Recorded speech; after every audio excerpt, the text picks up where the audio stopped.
দেশের টাকা লন্ডন যাইয়া বছরের পর বছর খালি পয়দা অতিতালে থাকে, এই টাকা দিয়ে যাইয়া চোখা লাগে সামনের টাকা কাড়িয়ে নিয়ে কানাডারে বিল্ডিং বানাই দিছে।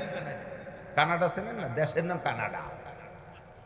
আমরা চোখালারা টাকা দেখিলে কানাডারে বিল্ডিং বানাই দেয়। ও টাকা গেল কিভাবে? ও টাকা এই আমানত ছাড়া নিয়ে চলে গেছে, ঠিক না?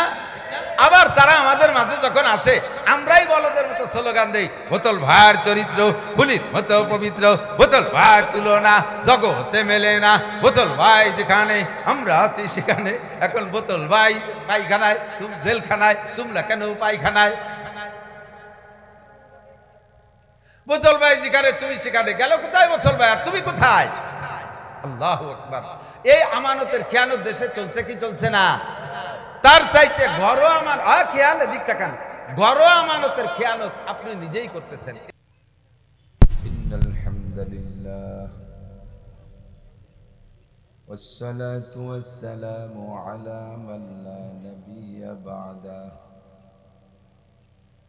أما بعد فأعوذ بالله من الشيطان الرجيم بسم الله الرحمن الرحيم إذا وقعت الواقعة ليس لوقعتها كاذبة خافضة رافعة إذا رجت الأرض رجا وبثت الجبال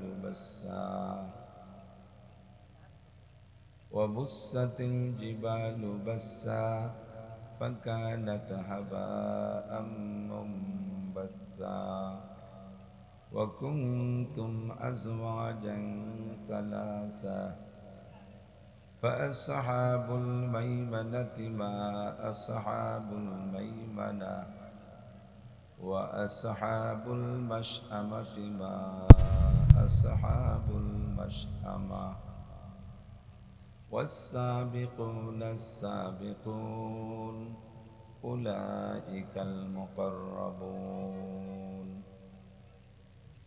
وقال النبي صلى الله عليه وسلم في أشراف الساعة إذا اتخذ الفيء دولا والأمانات مغنما والزكاة مغرما وتعلم لغير الدين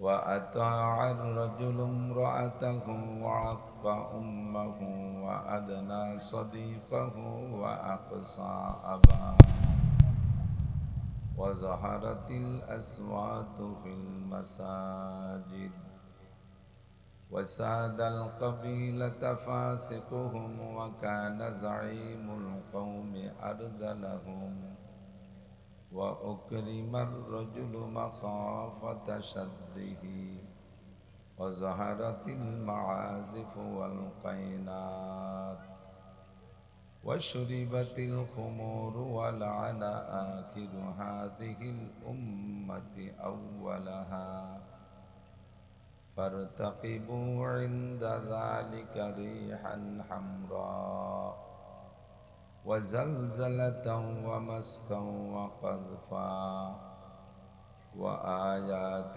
تتابع كنظام قطع سلكه فتتابع رواه الترمذي. سبحانك لا علم لنا إلا ما علمتنا إنك أنت العليم الحكيم.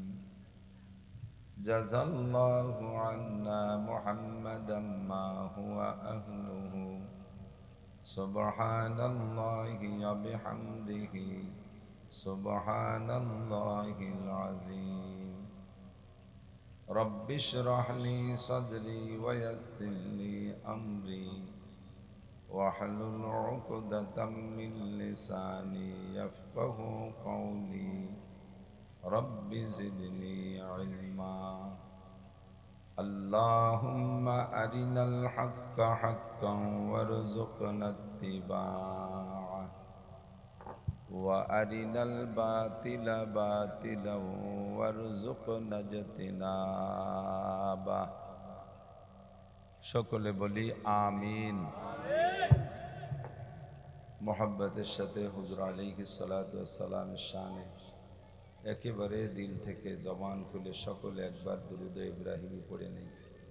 আল্লাহুম্মা সাল্লি আলা মুহাম্মাদিন ওয়া আলা আলি মুহাম্মাদ কামা সাল্লাইতা আলা ইব্রাহিম ওয়া আলা আলি ইব্রাহিম ইন্নাকা হামিদুম মাজিদ।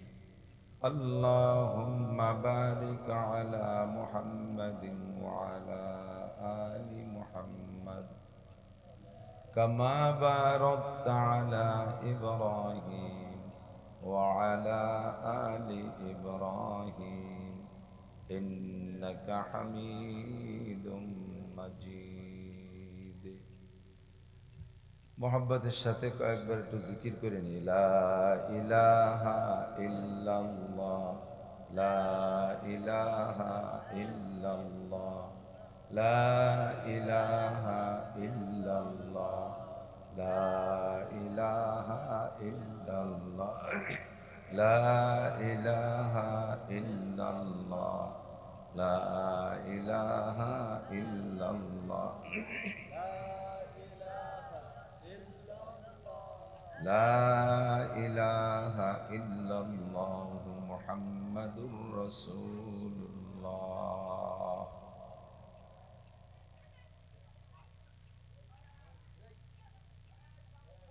ঐতিহ্যবাহী গ্রামের নামটা আগে লেখা, এই জায়গা লিখতে আগে ফয়জুদ্দিন হাজির ডাঙ্গি হাফেজিয়া মাদ্রাসা এতিমখানার উদ্যোগ।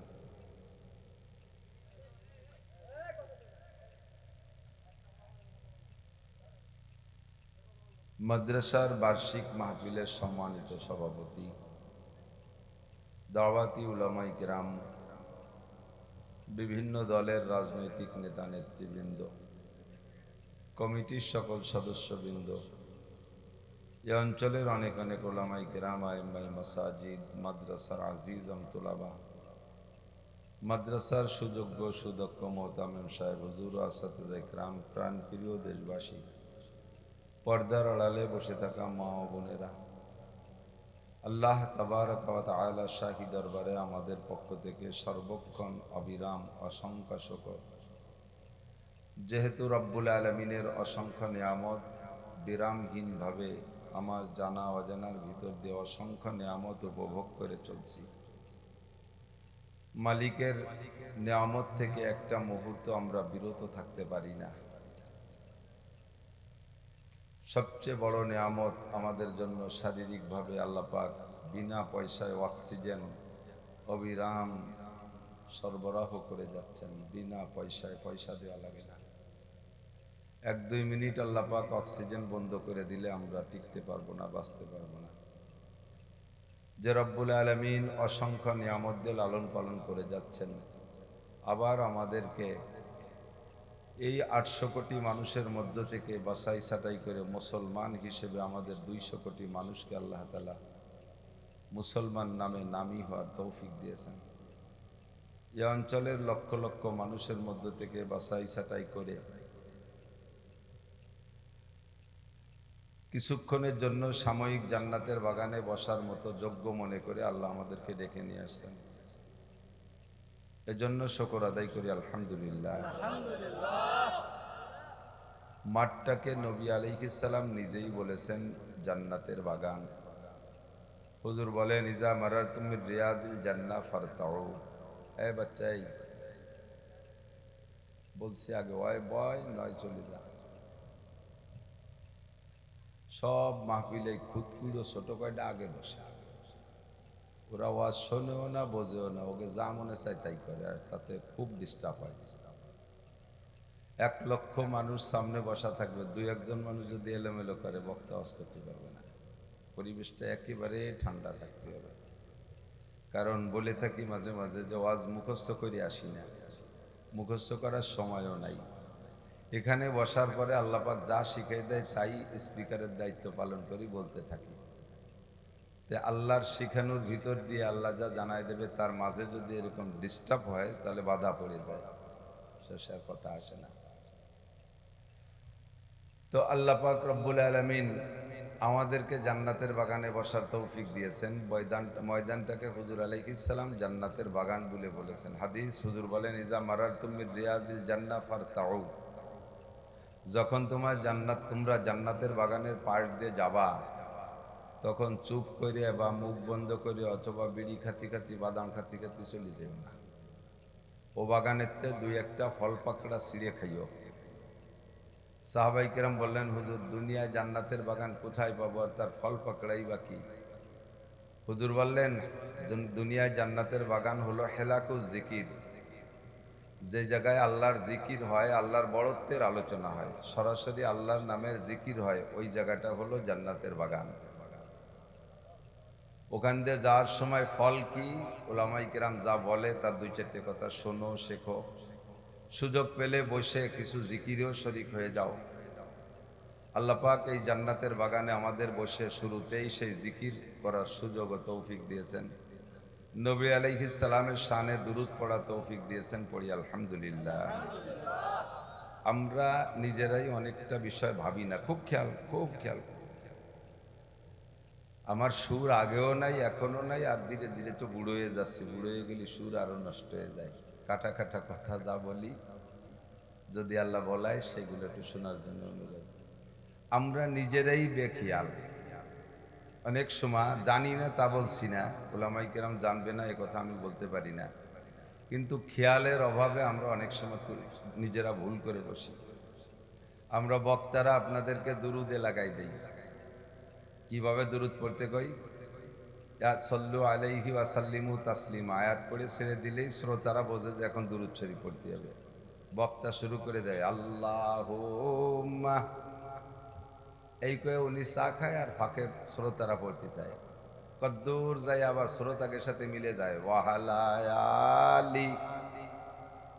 তাহলে শ্রোতারা যা পড়ছে, বক্তা দুরুদের কি পড়ছে কোন দিক? আল্লাহুম্মা আর ওয়ালা আলী। আল্লাহর কসম এইটুক দুরুদ শরীফ না। আল্লাহুম্মা কয়ে জুড়িয়ে দিয়েছে আর শেষে আবার ওয়ালা আলী কয়ে থামিয়ে গেছে। এটা কি দুরুদ? আপনারা বলেন এটা কি দুরুদ? আমরা আপনাদের জিকিরে জুড়ে দেই লা ইলাহা। এই যে আপনারাও গোড়ার টুক্কর নেই আর আমিও মাথার টুক্কই নেই। কথা বোঝেন? লা ইলাহার মানে জানেন? লা ইলাহা মানে কোনো এলাহ নাই। কোনো এলাহ নাই মানে আল্লাহও নাই। এ পর্যন্তর অর্থ কি? লা ইলাহা মানে কোনো এলাহ নাই, তার মানে ৩৩ কোটি দেবদেবী আমার এলাহ না। আর লা ইলাহার মানে ৩৩ কোটি দেবদেবীও নাই, আল্লাহও নাই। যখন বলবো ইল্লাল্লাহ, তখন সব বাদ যায়, থাকবে শুধু আল্লাহ। কতক্ষণ?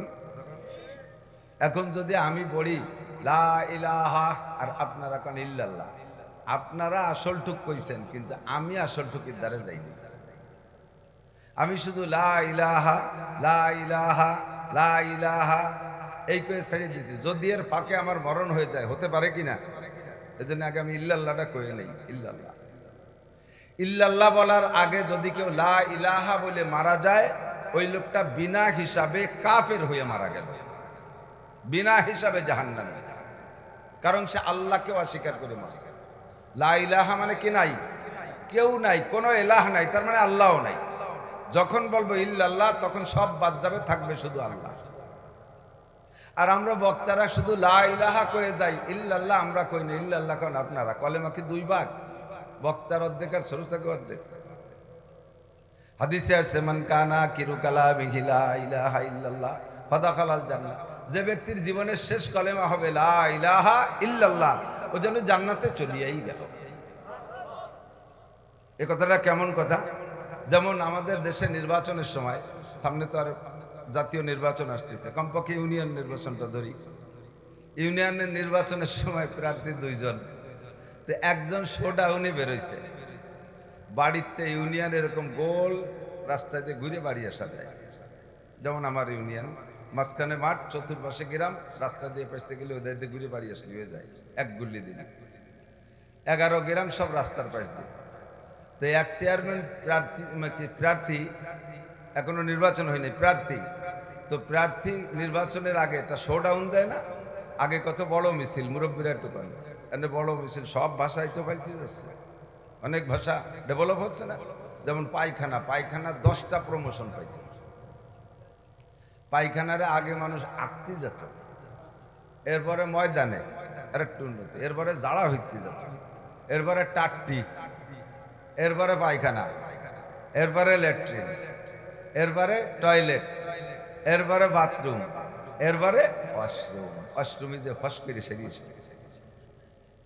তো ভাষার ডেভেলপ হয়েছে। তা আগে ছিল বড় মিছিল, এখন হয়েছে শো ডাউন।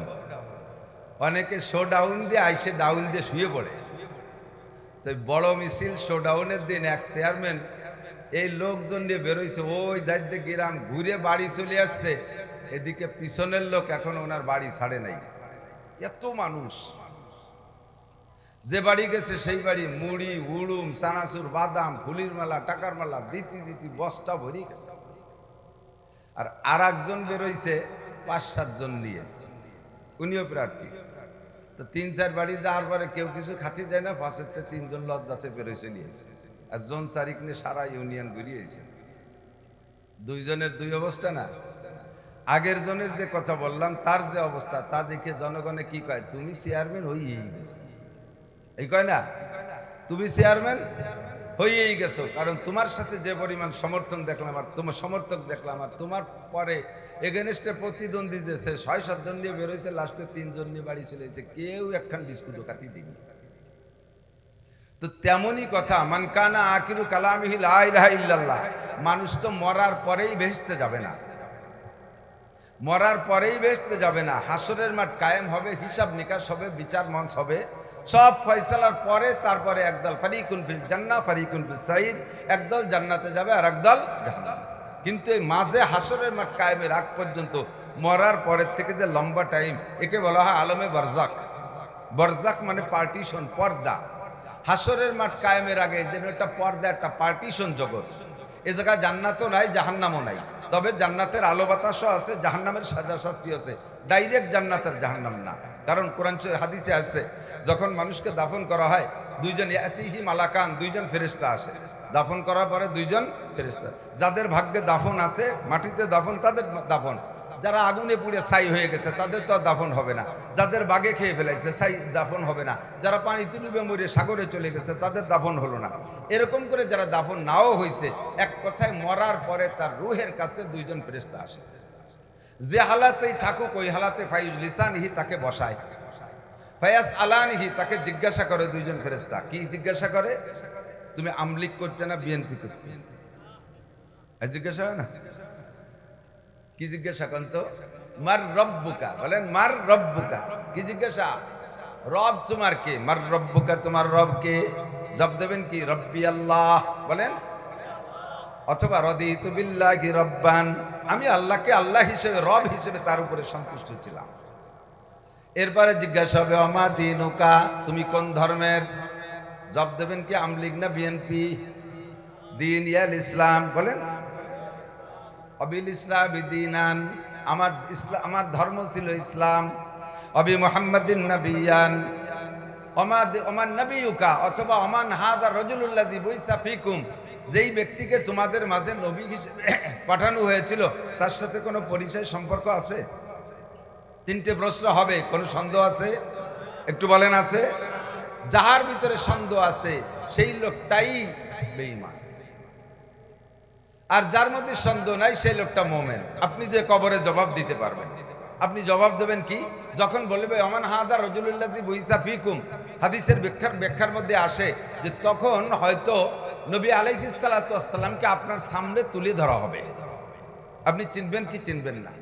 যদি আপনি নবীর মোহাব্বতের উম্মত হয়ে থাকেন, সুন্নতের পাবন্দি করনেওয়ালা হয়ে থাকেন, আপনার শরীরের ভিতরে মুসলমানিত্ব থাকে, আপনি দেখে বলবেন হাজা সাইয়্যিদি ওয়াহাদা নবী ওয়াহাদা মুহাম্মাদি, এই যে আমার মোহাম্মদ, এই যে আমার নবী, এই যে আমার নেতা, ওয়াহাজা রসুলি, এই যে আমার রসুল। এ ফেরেশতারা ছাড়ো, আমার নবীর সাথে সাক্ষাৎ করতে দাও। আপনি কবরেই পাগল হয়ে যাবেন। বলেন না সুবহানাল্লাহ। 3 প্রশ্নের জবাব দেওয়ার সাথে সাথে আরশে আজিম থেকে একটা আওয়াজ আসবে, আপনি কবরে বসে শুনতে পারবেন। এখন শুনবেন না, কবর থেকে শুনবেন। আল্লাহ পাক ওই ফেরেশতাদেরকে বলবে আলবিসুহু মিনাল জান্নাহ, আমার বান্দারে জান্নাতের পোশাক পরাইয়া দাও। জান্নাতে দিও না, জান্নাতের পোশাক পরাই দাও। ওয়া আফরিসুহু মিনাল জান্নাহ, আর জান্নাত থেকে তার খাট পালং বেড বিছানা নিয়ে তার কবরে বিছাইয়া দাও। ওয়াফতাহু লাহু বাবান ইলাল জান্নাহ, তারে ডাইরেক্ট জান্নাতে যেতে দিও না, জান্নাতের আলো বাতাস যাতে কবরে বসে পায়, এই জন্য জান্নাত থেকে তার কবরে একটা দরজা খুলে দাও। ওয়াফরিসুহু মিনাল জান্নাহ ওয়ালবিসুহু মিনাল জান্নাহ ওয়াফতাহু লাহু বাবান ইলাল জান্নাহ। এই 3টে আপনি কবরে পাবেন, ডাইরেক্ট জান্নাত না, জান্নাতের এগুলো পাবেন না। আবার যে বেঈমান তাকেও 3 প্রশ্ন করা হবে, সে প্রত্যেক প্রশ্নের জবাবে বলবে 3টা, প্রত্যেক প্রশ্নের জবাবে বলবে হা হা লা আদরি, হাদিসের শব্দ, হা হা লা আদরি, হা হা লা আদরি, হা হা লা আদরি। দুঃখের বিষয়, হতভাগ্য আমি, কপাল পোড়া আমি, দুর্ভাগ্য আমি তো জানি না আমার রবকে, আমার দিন কি, আমার কাছে কাকে পাঠানো হয়েছিল, আমি তো তাকে চিনি না। সাথে সাথে আপনার জন্য উপর থেকে আওয়াজ আসবে আলবিসুহু মিনান নার, আগুনের পোশাক পরাই দাও, জাহান্নামের আগুনের পোশাক পরাই দাও। ওয়া আফরিসুহু মিনান নার, আগুনের বিছানা তারা বিছাইয়া দাও, খাট পালং হবে আগুনের, বেড বিছানা হবে আগুনের। ওয়াফতাহু লাহু বাবান ইলান নার, আর তার কবরে জাহান্নামের আগুনের সাথে একটা দরজা খুলে দাও। হাদিসে আসছে ফায়ুফতা, আগের ব্যক্তির জন্য খুলে দেওয়া হবে, পরের ব্যক্তির জন্য খুলে দেওয়া হবে। আগের ব্যক্তি যখন এই জান্নাতের নাজ ও নিয়ামত কবরে বসে পাইতে থাকবে, 2 জন মানুষ আইসা একজন মাথার কাছে বসে মাথা মেসেজ করবে। বলেন সুবহানাল্লাহ। জিজ্ঞেস করবে মানান্তা আপনি কে? তো ওই মাথার কাছে যিনি, তিনি বলবে আনা তেলাওয়াতুক, আনা কুরআনুক, আমি তোমার কোরআন, আমি তোমার তেলাওয়াত। দুনিয়ায় থাকতে যতটুকু পারতে তেলাওয়াত করতে, আল্লাহ তাআলা সেই তেলাওয়াতের বদৌলতে তোমার জন্য আমাকে খাদেম হিসেবে পাঠিয়েছে। আমি তোমার মাথা মেসেজ করে দেবো, ঘুমাবা। পায়ের কাছে একজন আসবে, সে আইসে পা মেসেজ করে। মানুষকে ঘুমানোর জন্য মাথা আর পা মেসেজ করলে খুব তাড়াতাড়ি ঘুম আসে। কতক্ষণ শরীরের অন্য জায়গায় হাত দিলে আরো ঘুম ভেঙে যায়, আর মাথায় আর পায়ে হাত দিলে ঘুম আসে। তো পায়ের কাছে একজন এসে চিপতে থাকবে, মেসেজ করতে থাকবে। আপনি বাবা তুমি আমার আনতা, তুমি কেডা? কয় যে আনা সালাতুক, আমি তোমার নামাজ। নামাজ আর তিলাওয়াত মাথার কাছে আর পায়ের কাছে আপনাকে মেসেজ করবে, আর বলবে নুম কানাও মাতিল আরুস, নুম কানাও মাতিল আরুস, নুম কানাও মাতিল আরুস। নূতন দুলহার মতো ঘুমাও, তোমার কোনো টেনশন নাই। লা ইস্তাইকুজুকা আহাদুন ইলা ইয়াউমিল কিয়ামা, কিয়ামত পর্যন্ত তোমাকে কেউ ঘুম থেকে উঠবে না। তুমি নূতন দুলহার মতো ঘুমাও, কোনো টেনশন নাই। লা তাহজান ওয়ালা তাখাব, ভয় পেও না, টেনশন করো না, আরামে ঘুমাইতে থাকো। এই ঘুম মাত্র আসছে, মেসেজ করতে করতে ঘুম আসছে মাত্র, আপনার কাছে মনে হবে সবে মাত্র ঘুম আসছে। আবার ওই দুজন জোরে জোরে মেসেজ শুরু করবে। এই মেসেজে ঘুমটা ভেঙে যাবে। ভাই তোমরা ঘুম ভাঙাইলে কেন? কয় যে কুম বিইজনিল্লাহ, ভাই একটু ওঠেন। কোন জায়গায় উঠবো? কয় কিয়ামত হয়ে গেছে, প্রথম হুও শেষ, মাঝখানে 40,000 বছর চলে গেছে, এখন দ্বিতীয় হু হয়ে গেছে, হাসরের মাঠে যাতে হবে। আপনি বলেন দাদি কেবল একটু ঘুম আইছিল, আর তুমি তো পুরো ঘুমোতে দিলে না, ঠেলে উঠে ফেললে। কতটুক টাইমের মধ্যে হাসরের মাঠ? কয় যে কমপক্ষে 40,000 বছর চলে গেছে। সুখের রাত যাইতে বেশিক্ষণ লাগে, আর দুঃখের রাত চলে যায় দেখতে দেখতে। বিয়ে করে নিয়ে আইছেন বাসর রাত, বড় আনন্দের রাত। রাত 12টার দিক বাসায় ঢুকছেন বউ নিয়ে, মানুষ একটু বউটো দেহেটে চলে গেছে। এরপরও 5 ঘন্টা সময় রয়েছে শীতকালে রাত। তা কি দিয়ে কি রে যেন একটা গল্প হচ্ছে, শেষ আজান দিয়ে দিয়েছে মুয়াজ্জিন। কি হলো বুঝলাম না, রাত শুরু হলেই মাত্র শেষ হয়ে গেল। আর যে রাত্রি আপনার ফাঁসি হবে আল্লাহ না করুক, সেই রাতটা কত বড় রাত হয়ে যায় চিন্তা করতে পারেন? রোগের রাত কত বড় হয়, অসুস্থতার রাত কত বড় হয়, বিপদের রাত অনেক বড় হয়ে যায়। ঠিক কি ঠিক না? আর ওই যে লোকটা, দ্বিতীয় লোক, প্রশ্নের জবাব দিতে পারে নাই, তার উপর দিয়ে চলে যাবে। প্রত্যেক একটা দিন তার কাছে মনে হবে 50 আলফা সানা, 40,000 বছর একেবারে সর্বশেষ লোক যেই লোকটা কবরে মারা যাবে ওই লোকটার পরও হাসরের মাঠে উঠতে 40,000 বছর। এই 40,000 বছরের প্রত্যেক এক একটা দিন তার কাছে 50 আলফা সানা 50,000 বছরের মতো মনে হবে। কারণ জাহান্নামের আগুন শোলা মেরে মেরে আসতেছে। তাকেও ফেরেশতারা ঠাট্টা হইরে কবে কি নুম কানামাতিল আরুস, তোমার গায়ে জাহান্নামের জামা, প্যান্ট, গেঞ্জি, জাঙ্গি মেঙ্গি সব জাহান্নামের। এ হলো জাহান্নামের আগুনের পোশাক। আর তার জাহান্নামের খাট পালং ল্যাপ তোষক দিয়ে ঠেসিয়ে জুড়িয়া এরবারে জাহান্নামের আগুনের দরজা খুলিয়ে দিয়ে কয় তুমিও নূতন দুলমিয়ার মতো ঘুমাও। ওরও কবে নুম কানামাতিল আরুস, ওর কি নতুন দুলমিয়ার মতো ঘুম আসবে? দুলমিয়া আছেন তো, নতুন জামাই নতুন দুলমিয়া, তার কিরকম ঘুম আসে? এটা হলো কেমন কথা? এদিক দেখান। অনেক সময় মা পিঠে বানায় আদরের সন্তানে, আব্বু খাও, শোনা খাও, খাইতে চায় না, তারপর মুখের মধ্যে একখান ঠেলে দেয়, ঢুকোই দেয়। আর একটা বুলা 7-8 বছর 10 বছর বয়স, মার সাথে বিয়াদবি হচ্ছে, মা তারে দেশে ধাওয়া, ও বাড়িতে দৌড়ই যে বাইরে যে ওই জায়গায় যে ডেলা মারে। মা এই সময় লাঠি নেছে আর কয় আয় তোর জন্য পিঠে বানাইছে, জম্মের কান খাওয়াবো। এই সময় কি পিঠে না পিটেন? এরও পিঠে খায়, ওরও পিঠে খায়। এর পিঠে অরিজিনাল পিঠে, ওর পিঠে এলো লাঠি দিয়ে ধুলাই, ঠিক না? এনারও কইছে নতুন দুলামিয়ার মতো ঘুমাও, উনারও কয় নতুন দুলামিয়ার মতো ঘুমাও। এই যে মাঝের টাইমটা, এটা জান্নাতও না জাহান্নামও না। যাবেন জান্নাতে কবে? হাসরের মাঠ কায়েমের পরে, বিচারের পরে। কিন্তু যে ব্যক্তি মরণের সময়, এ বাবা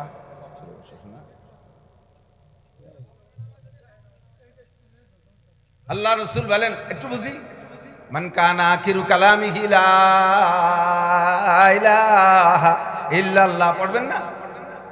লা ইলাহা ইল্লাল্লাহ মুহাম্মাদুর রাসূলুল্লাহ। নবী পাক বলেন দাখালাল জান্নাহ, সে যেন বেহেশতে চলিয়াই গেল। ওর বেহেশতে যাওয়ার জন্য আর কোনো বাধা থাকবে না। বিগত জীবনের সব গুনাহ আল্লাহ মাফ করে দিবেন। শর্ত হলো লা ইলাহা ইল্লাল্লাহ বলা, শুধু লা ইলাহা বলা না। কালেমাটা ভালো করে পড়বেন। উলামায়ে কিরাম যারা স্টেজে বয়ান করেন, আল্লাহু আকবার, আমাদের বাংলাদেশের সবচেয়ে বড় মুহাদ্দিস বলা চলে। এশিয়া মহাদেশের ভিতরে সর্বশীর্ষ উলামায়ে কিরামদের ভিতরে অন্যতম, বাংলাদেশের নেক সন্তান, বর্তমান বাইতুল মুকাররমের খতিব, হযরতুল আল্লাম ইমাম বলা হয়, হাদিসের ইমাম আব্দুল মালিক সাহেব। আমি একদিন ওনার এক দর্শে বসছি, দর্শে হাদিস পড়াচ্ছে আমাদের। আমি ওনার ছাত্র না, আমরা ওনার একই বয়সী হব বা 1-2 বছর বড় হতে পারে, একই সমসাময়িক। তো উনি যখন হাদিস পড়ায়, 70-80 বছরের বুড়ো মুহাদ্দিসরা ওনার সামনে বসে ছাত্রর মতো শুনতে মনে চায়। এত বড় আলেম, যা বলে সব নতুন মনে হয়। এত কিতাবের নাম জানে উনি, এতগুলো কিতাবের নাম জানে যতগুলো লাইনের নামও আমি জানি না। আল্লাহর বান্দা হাদিস পড়াচ্ছে আর মাঝে মাঝে পড়ে ওঠে আস্তাগফিরুল্লাহ লা ইলাহা ইল্লাল্লাহ, আস্তাগফিরুল্লাহ লা ইলাহা ইল্লাল্লাহ। আমি ওনার কাছে শুনি নাই, তবে আমার ধারণা, আমার ব্যাখ্যা হলো যে উনি সর্বক্ষণ লা ইলাহা ইল্লাল্লাহ পড়ে পড়ে প্রস্তুত থাকে। কারণ হাদিসে আসে নাই যে ব্যক্তি হাদিস পড়াতে পড়াতে মারা যাবে ওই লোকটা জান্নাতি, যে ব্যক্তি কোরআন পড়াইতে পড়াইতে মারা যাবে জান্নাতি, এ কথা বলা হয়নি। বলা হয়েছে যার জীবনের শেষ কলেমা হবে লা ইলাহা ইল্লাল্লাহ ফাদাখালাল জান্নাহ, ও জান্নাতে চলিয়েই গেল। এই জন্য হাদিস পড়ায় আর মাঝে মাঝে নিজে মরণের জন্য রেডি হয়ে যায় লা ইলাহা ইল্লাল্লাহ। যদি এই কথার পর আমার মরণ হয় তাহলে আমার কপাল খুলে গেল। কথা বলুন ঠিক না? তবে জিকিরটা হবে পূর্ণ লা ইলাহা ইল্লাল্লাহ। অনেক সময় জোট করে সাংগঠনিক জিকির হয়।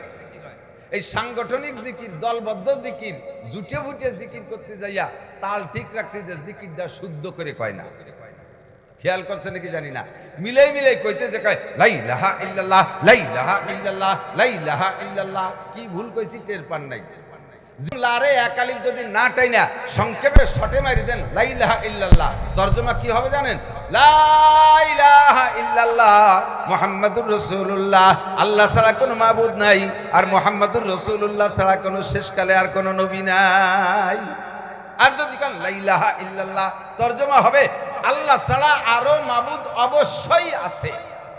বলবেন না নাউজুবিল্লাহ? আল্লাহ ছাড়া মাবুদ আছে। আপনি লারে না টানি যদি তাল মিলাইতে যে এরকম বলে, অনেক সময় জিকির করে দলবদ্ধ ভাবে সুবহানাল্লাহ, সুবহাকে থামি যায়, এরপরে একশো আবার দল সাথে সাথে মিলে কে নাল্লাহ সুবহানাল্লাহ সুবহানাল্লাহ। নাল্লাহ কি? আল্লাহ। আল্লাহ আকবার। আকবার কি? আলহামদুলিল্লাহ, আলহামদুলিল্লাহ। দুলিল্লাহ কি? এই হকবার হকবার বললে আল্লাহ কয় মসজিদের মধ্যে ফক ফক করে কারো ওকে বিরোধী দিক। এ কি জিকির? ক্লিয়ার জিকির। বলেন সুবহানাল্লাহ, আলহামদুলিল্লাহ, আল্লাহু আকবার, সুবহানাল্লাহ, আলহামদুলিল্লাহ, আল্লাহু আকবার। দুরূদ পড়বেন তো পূর্ণ দুরূদ পড়বেন। নবী পাক বলেন মান সাল্লাল্লাহু আলাইহি মাররা সাল্লাল্লাহু আলাইহি আশারা মাররা, যে আমার উপরে একবার দুরূদ পড়ে আল্লাহ তার উপরে 10টি রহমত নাজিল করে। এবার যত দুরূদ আছে তার মধ্যে আমি খুঁটে খুঁটে বাইসা বাইসা শ্রেষ্ঠ দুরূদটা পড়বো। মুসলমানের ইবাদতের মধ্যে শ্রেষ্ঠ ইবাদত নামাজ। ধরে বলেন শ্রেষ্ঠ ইবাদত কি? নামাজের মধ্যে যে দুরূদটা পড়ি সে দুরূদটাও শ্রেষ্ঠ। অবশ্য নামাজের মধ্যে এনি দুরূদ, যে কোনো দুরূদ পড়লেই নামাজ হয়ে যাবে, ভুল বুঝবেন না। হাদিসের ভিতরে যত দুরূদ আসছে সহিহ দুরূদের থেকে যে কোনো ছোট্ট দুরূদও যদি আপনি ব্যস্ত আছেন, সময়ের ব্যস্ততা আছে, গাড়ি ছেড়ে দিচ্ছে, এখন লম্বা করে দুরূদ পড়তে গেলে সালাম ফিরানোর আগে গাড়ি ছেড়ে দেবে, বাস আপনি আত্তাহিয়াতু পড়ে তারপরে দুরূদ শরীফ আল্লাহুম্মা সাল্লি ওয়া সাল্লিম আলা মুহাম্মদ একটু পড়লে, অথবা সাল্লাল্লাহু আলাইহি ওয়াসাল্লাম এইটুকু পড়ে দোয়া মাসুরের থেকে দুই এক শব্দ পড়ে সালাম ফিরিয়ে দিলে আপনার নামাজ পরিপূর্ণ শুদ্ধ, কোনো কমতি হবে না। তবে নবী আলাইহিস সালাম থেকে নিয়ে সাহাবায়ে কেরাম, তাবেঈন, তাবেঈন, আইম্মায়ে মুজতাহিদিন, আবু হানিফা, শাফিঈ, আহমদ, মালিক, বুখারী, মুসলিম, তিরমিজি ওয়ালা যত মুহাদ্দিসিন বুজুর্গানে দিন, আব্দুল কাদের জিলানী, মঈনুদ্দিন চিশতি, নিজামুদ্দিন আউলিয়া, কুতুবুদ্দিন বখতিয়ার কাকি, যত বুজুর্গানে দিন চলে গেছে সবাই, আমরা সমস্ত মুসলমান, আমেরিকা থেকে জাপান পর্যন্ত যত মানুষ নামাজ পড়ে আমরা সবাই নামাজের মধ্যে দুরূদ ইব্রাহিমী পড়ি, ঠিক না? শ্রেষ্ঠ ইবাদতের মধ্যে শ্রেষ্ঠ দুরূদ, দুরূদ ইব্রাহিমী। কতটুকু বা সময় বেশি লাগবে? কমপক্ষে 10 বার আপনার উপরে রহমত নাজিল হবে। কোন সুবহানাল্লাহ, আল্লাহর পক্ষ থেকে 10টি রহমত। একেবারে কম হলেও ছোট্ট করে, বেশিরভাগ বেশি টাইম, এই ছোট বাচ্চা কথা বলবেন, এই সময় আপনি বেশি শর্টে শর্টে দুরূদ পড়তে পারেন। সাল্লাল্লাহু আলাইহি ওয়াসাল্লাম, সাল্লাল্লাহু আলাইহি ওয়াসাল্লাম, একটু দুরূদ পড়লে আপনার উপর 10টি রহমত নাজিল। তবে দুরূদটা পূর্ণ পড়বেন, বক্তা হইয়া আল্লাহুম্মাকে জুড়িয়ে দেবেন, আর খালি করে যে ওয়ালা আলীতে ধরবেন, এই দুরূদ না। আপনি নবীর সাথে ধোঁকাবাজি করছেন, ফাঁকিবাজি করছেন।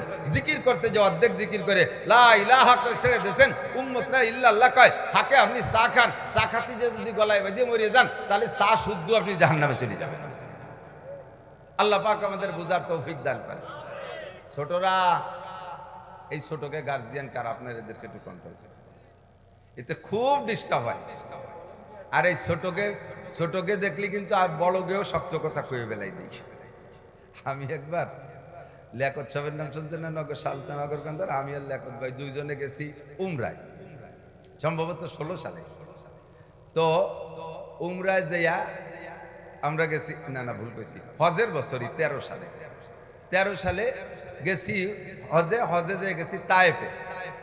তো তায়েফের নাম শুনছেন না? এখন তায়েফ বড় মজাদার, বাংলাদেশের চাইতে সুন্দর আবহাওয়া। তায়েফে একটা পাহাড় আছে, অনেক উঁচু পাহাড়, সমতলের থেকে 10,000 ফিট উঁচু। গাড়ি নিয়ে উঠে গেছি ও জায়গা যাইয়া, এত বড় গরম মক্কায়, সে গরমের ভিতরে গেছি ও জায়গা যাইয়া বাতাসের ঠান্ডায় আমার সর্দি এসে 10,000 ফিট উঁচু গাড়ি উঠে যায়, ওইটা থেকে ওরা চাঁদ দেখে, খুব উঁচু জায়গা। তো তায়েফে গেছি, মসজিদে আব্বাস নামে একটা মসজিদ আছে, আব্দুল্লাহ ইবনে আব্বাস, রইসুল মুফাসসিরিন আব্দুল্লাহ ইবনে আব্বাস রাদিয়াল্লাহু তাআলা নামে বড় একটা মসজিদ আছে। ওখানে এই আপনাদের ফরিদপুরের জেলার নাম কি, কোতোয়ালি থানা আছে না, জেলা সদরে যে বড় থানা, আগের 19 জেলার এক জেলার যে আসল থানা তার নাম কি, কোতোয়ালি। কোতোয়ালি কেন কয়? ওই জায়গা হত্যার বিচার কতলের মাধ্যমে হইতো।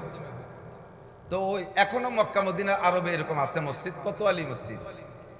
এই মসজিদে জোহরের নামাজ পড়বো বলে আমরা জামাতে পিছিয়ে পড়ে গেছি, যাই পারি নেই গাড়িতে যাইয়া অজু বানাইতে বসছি অজুখানায়। উনরা স্থানীয় মুরব্বীরা নামাজ পড়ে বাইরে খেজুর গাছের নিচে এখানে ওখানে ছায় দাঁড়ায় দাঁড়ায় গল্প করতেছে। এই 8-10 বছরে পোলা বানের ডেবু ডেবু বল্টির মতো 3-4 দিয়ে ঠেলাঠেলি করতে করতে এসে আমার গাড়ির উপরে বসছে। আমি সেই অজুর ড্রেনের মধ্যে পড়ে গেছি। তারপরে উঠি তো মেজাজ খারাপ ঠেকতেছে। আমি মুরব্বীদেরকে বললাম, দেখে না এরা কি করে। মুরব্বীরা তাদের মকলেসদের ছোটদেরকে শাসন না করে, একটা ধমক না দিয়ে ওদের ভাষায় আইসে আমারে বলতেছে, পিঠি হাত মালিশ করে, আর মালিশ মালিশ। মালিশ মানে মনে কিছু করে না, ওদের ভাষায় মালিশ মানে কি মনে কিছু করে না। যারা সৌদি থাকে তারা জানে মালিশ মানে কিছু মনে করে না, ছোট হাজা সগীর, ওরা ছোট মানুষ। অজু আমার শেষ হয় নেই, আবার হয়েছে গাড়ির পর পড়ছে সেই কয়টা ঠেলাঠেলি হচ্ছে। আমি আবার বললাম দেখেন না, আবারও কয় মালিশ হাজা সগীর, এরা ছোট মানুষ মনে কিছু করে। 3 নম্বর বার অজু শেষ করব, অজু শেষ করিয়া হাত মুখ মুস্তিজি হয়ে বসে আবার হয়েছে আবার পর পড়ছে। শেষে করলাম যে আর তোকে কাছে নালিশ করবো না সালিশের জন্য, বিচারটা আমি নিজে হাতে একটু করিয়ে নেব, তাই দিয়ে তোর করতে পারবো না। এতে শেষে বাংলায় খানিক গাইলাম জন্মের গাই, তুই বুঝিস আর না বুঝিস আমার পেট খালি হোক। কইলাম যে তোদের পূর্বপুরুষ আমার নবীকে তায়েফে গায়ে হাত দিয়েছিল, রক্তাক্ত করেছিল, তোরা তো সেই বংশের রক্তের পয়দা, কাজেই এই মালিশই করে যাবে জীবন বইয়ে, তোকে আর কোনো সালিশ হবে না। গুড়া যদি ভালো না হয় মাথা পর্যন্ত এরকম খারাপ হতে থাকে। ছোটরা বাড়াবাড়ি হলে কিন্তু এইটা তোমাকে গায়ে লাগাই দিবেন দিয়ে। ছোট বাচ্চা যদি ভালো হয় তাহলে প্রমাণ করে তার আব্বা মা ভালো, ঠিক না? আর যদি খারাপ হয় তাহলে সবাই কয় যে বুঝছি তুই কাজ সাল, একেবারে ধম করে গুড়ায় হাত দিয়ে বসে নড়াচড়া করবে না, ভদ্রতার সাথে চুপ করে বসে থাকবা, প্রমাণ করবে তোমার মা বলো তোমার আব্বা বলো, উল্টো পাল্টা হলে কবে যে তোমার পুষ্টি শুদ্ধ খারাপ, তোমরা তাই ভেতে আইসো। আল্লাহ সবাই হেফাজত করুক না, আমি আল্লাহু আকবার। দুনিয়া এখন আছে না নাই? আছে নাই? কয়জন কয় নাই? নাই তো বসে রয়েছেন কোন? দুনিয়া আছে না নাই? একদিন থাকবে না, একথা সত্য না মিথ্যা? ইজা ওয়াকাতিল ওয়াকিয়া, ঘটনা একটা ঘটবে। তরজমা কি? ইজা ওয়াকাতিল ওয়াকিয়া, ঘটনা একটা ঘটবে, লাইসালি ওয়াকাতিহা কাযিবা, ওই ঘটনার মধ্যে কোনো সন্দেহ। ইমানের 7টা অঙ্গ প্রথম ধাক্কায়। ইমানে মুফাসসাল পড়েন, পারেন তো? পারেন ইমানে মুফাসসাল? গতকালকে আমি এক জায়গা ওয়াজের ভিতরে কলেমায় তৈবার কালেমায় শাহাদাত মস্ক করাচ্ছি। আল্লাহু আকবার।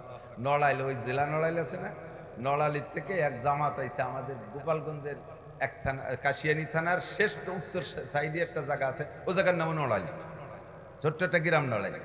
তো ওই নড়াইল থেকে এই নড়াইল জামাত আইছে, তবলিগ জামাত। আমি ওখানে মাহফিলে গেছি, 3 দিন জামাতের টাইম চলে গেছে, এক মসজিদে 3 দিন কাটাইছে। তবলিগওয়ালারা আইসা বুড়োদেরকে খবর নিয়ে দেখে অজুর মশলা জানে না, গোসলের মশলা জানে না, নামাজের 13 ফরজ জানে না, নামাজের 14 ওয়াজিব জানে না, 28টা সুন্নতে মুআক্কাদা জানে না, তারপরে অজু ভাঙ্গার কারণ 7টি জানে না, কিছু জানে না। এরকম পাকা 70-80 বছরই এক করে পাইয়ে ঝুলু হয়ে গেছে এরকম বুড়ো কয়লা।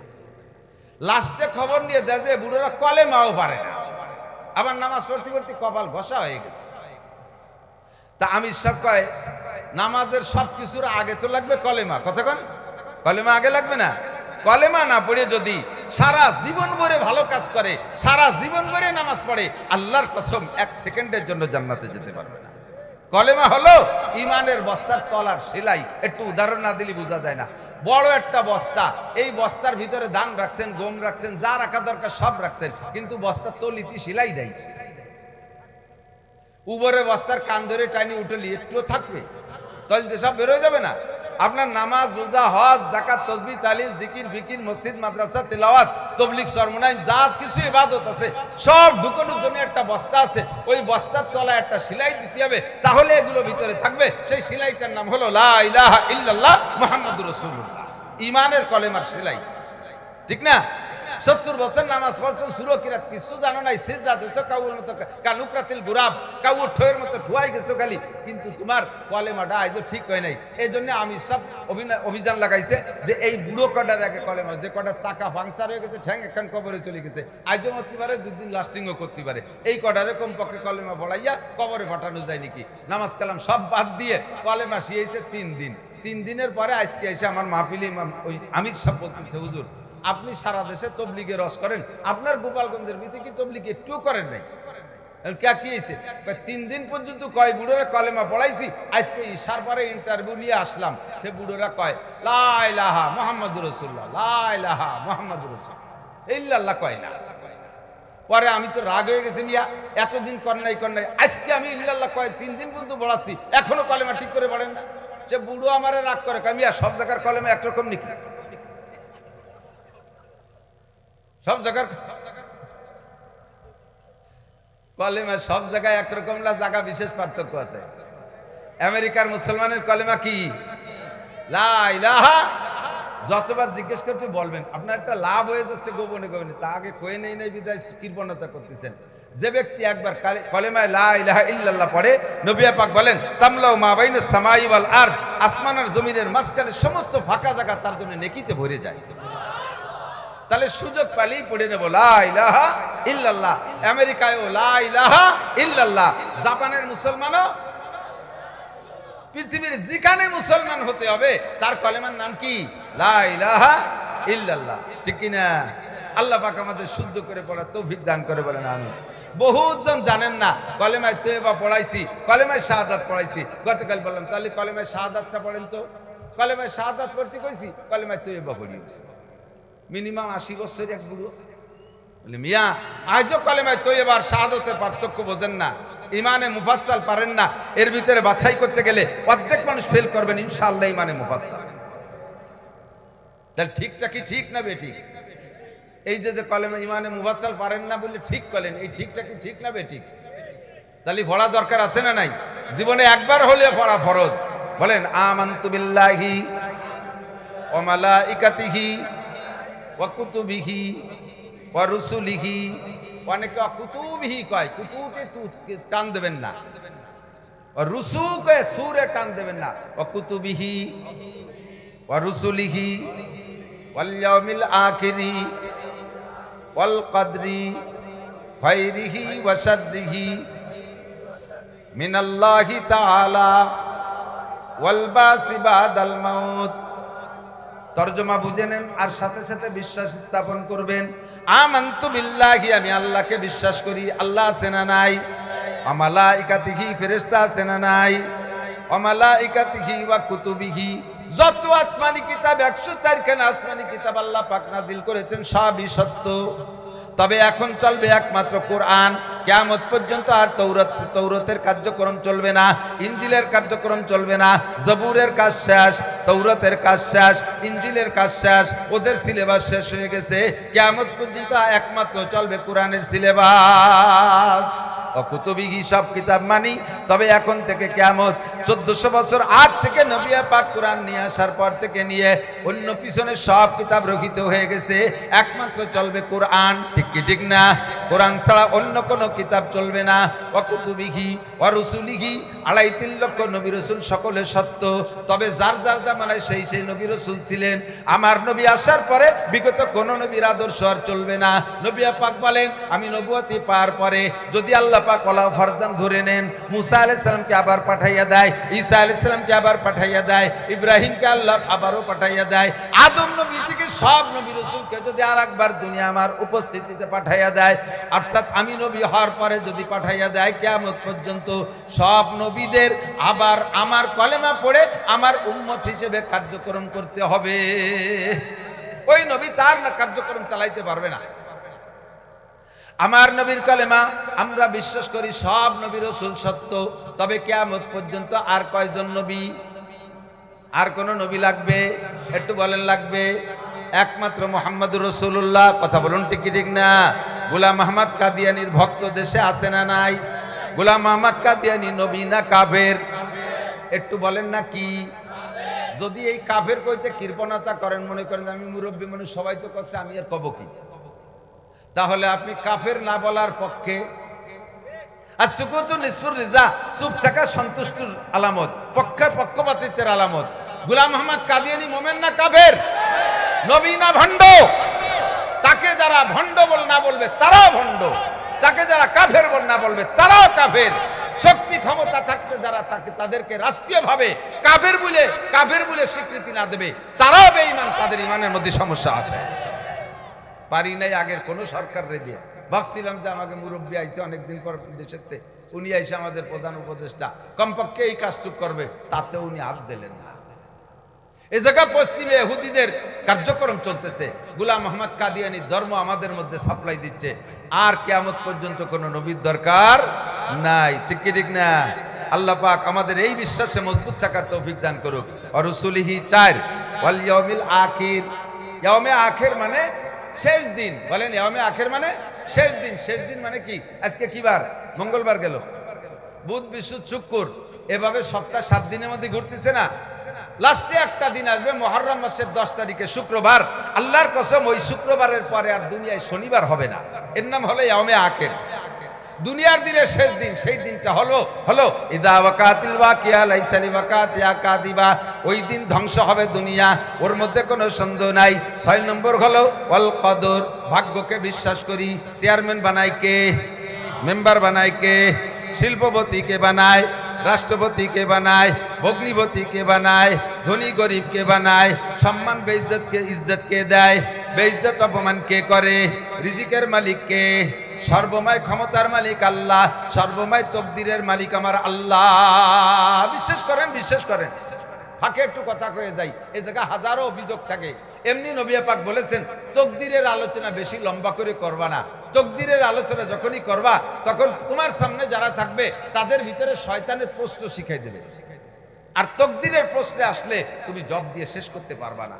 সংক্ষিপ্ত কথা হলো আমি আপনি যা করব এইটা আল্লাহ পাক জানে, যাই না আমার আপনার জন্য আমল নামায় লিখে রাখছে। এর নাম হলো তকদির। এটা উপরেতে ফয়সালা হয়, কতক্ষণ? এর নাম তকদির। বলতে গেলে অনেক লম্বা হয়ে যাবে, সেদিকে যাব না। তো আল কদরি খাইরিহি ওয়া শাররিহি মিনাল্লাহি তাআলা। কাহার উপর অভিযোগ দিয়ে লাভ নাই, অভিযোগ করে লাভ নাই। সাথে সাথে মনে রাখবেন আমরা এই সর্বময় ক্ষমতার মালিক, তকদিরের মালিক আল্লাহ জানি, অথচ মানুষের উপরে মানুষে অভিযোগ করি। যদি তকদিরকে বিশ্বাস করতাম কোনো অভিযোগ করতাম না। আমরা বিশ্বাস করি ক্ষমতার উৎস জনগণ। এ কথা কয় না? নেতারা কয় কি না? কাজেই জনসমর্থন নেয়ার জন্য আদা জল খাইয়ে নেতারা নামে, যা না করা যায় তাও করে। কব কি কব না, সতর্ক করে দেই, সাবধান। ক্ষমতা উপরে বরাদ্দ আছে, কিন্তু এবার বিএনপি ক্ষমতায় যাবে না জামাত ইসলাম ক্ষমতায় যাবে না এনসিপিরা ক্ষমতায় যাবে না সরমুনার দল ক্ষমতা যাবে, উপরে কিন্তু লেখা হয়ে গেছে, ঠিক না? উপরে লেখা হয়ে গেছে, সেই অনুযায়ী কাজ হবে।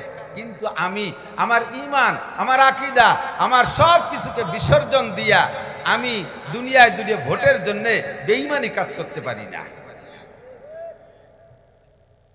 এই দুর্গা পূজায় আমাদের হুজুররাও দলে দলে যাইয়া পূজা উদ্বোধন করে দিয়ে আসতেছে। যতদিন হুজুররা পুজো উদ্বোধনে যাই নাই, হিন্দুকে পুজোই তো হই না। ও পুজো আবার কাজাওয়ারা লাগবে, কারণ একদিন হুজুররা আইছিল না। পুজো মণ্ডপে যাইয়া পুজোয় সহযোগিতা করা, কিসের মুসলমান আর কিসের ধর্মের দল? হতেই পারে না। এ কথা আদৌ মেনে নিতে পারবো না। কথা বলুন, ঠিক না? আমার এদেশের হিন্দুদের নিরাপত্তা দেওয়ার দায়িত্ব আমার না, রাষ্ট্রীয় দায়িত্ব। সরকার ডক্টর ইউনূস সাহেবের দায়িত্ব, স্বরাষ্ট্র উপদেষ্টা মন্ত্রী পদে যিনি আছেন তার দায়িত্ব।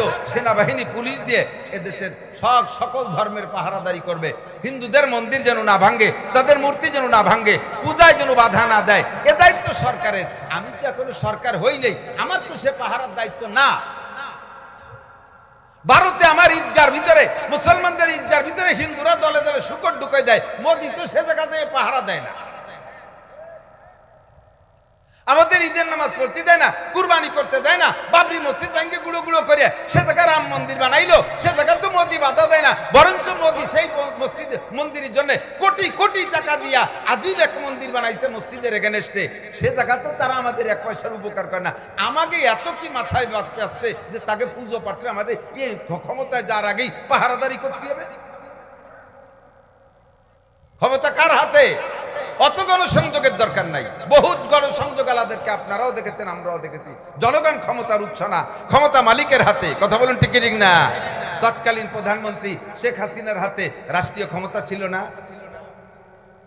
আর্মি উনার হুকুমে উঠতে বসতো, র্যাব উনার হুকুমে উঠতে বসতো, পুলিশ ওনার হুকুমে চলে, সেনাবাহিনী ওনার হুকুমে, নৌবাহিনী ওনার হুকুমে, বিমান বাহিনী ওনার হুকুমে, র্যাব ওনার হুকুমে, আনসার বাহিনী ওনার হুকুমে, যুবলীগ সব তার দলে, ছাত্রলীগ সব তার দলে, আওয়ামী লীগ সব তার দলে, কৃষক লীগ সব তার দলে, শ্রমিক লীগ সব তার দলে, ব্যবসায়ী বণিক লীগ সব তার দলে, নারী লীগ সব তাদের, যুবক লীগ সব দলে, যুবতী লীগ সব দলে, সব লীগ তার ক্ষমতায়, তার হাতের ভিতরে, অথচ মাত্র নিরস্ত্র কয়েকজন মানুষের স্লোগানে কিভাবে পরাজিত হয়ে চলে যাওয়া লাগবে।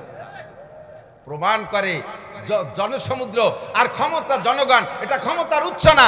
এত জনগণ থাকা সত্ত্বে কোনো ক্ষমতায় কাজ হলো না, উপরের থেকে বরাদ্দ হয়েছে, তোমাকে চলে যেতে হবে, যাওয়া লাগলো। ঠিক কি ঠিক না? আমরা বৈধ পন্থায় গণসংযোগ করি, অবৈধ পন্থায় গণসংযোগ করলে আপনি তকদিরের উপরে হস্তক্ষেপ করছেন বলে প্রমাণ হবে। আল্লাহ আমাদের ঈমান ঠিক রাখার তৌফিক দান করুন। ওয়াল বাসি বাদাল মাউত, এই সাতটাকে বিশ্বাস করা, মরার পরে আবার উঠতে হবে। কতক্ষণ মরার পরে পুনরুত্থান হবে? আরে ভাই বিশ্বাস করেন হবে নাকি মরা পর্যন্ত শেষ? মরা পর্যন্ত শেষ। মরা পর্যন্ত যদি শেষ হইতো তাহলে আকাম আপনাদের চাইতে আমরা একটুও কম করতাম না, সাধারণ কাফেরের চাইতে আমরা কম করতাম না, আমাদের চাইতে নবী রাসূলরাও কম করতো না। যেহেতু মরা পর্যন্ত শেষ না, আসল জিন্দেগি আখিরাতের জিন্দেগি।